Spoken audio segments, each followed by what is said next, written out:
smo se vrnili iz terenskega usposabljanja, ki je trajalo 2 dni. Bil je zadnji teren. Na terenu smo imeli zelo veliko blata, se pravi, je vsa oprema umazana, tako da je potrebno jo potem tudi čistiti. Še posebej škornji morajo biti vedno čisti.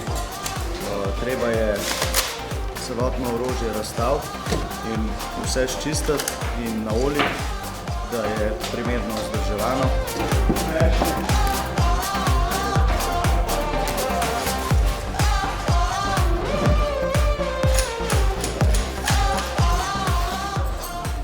Za prostovoljno služenje sem se odločila, ker tudi študiram obramboslovje.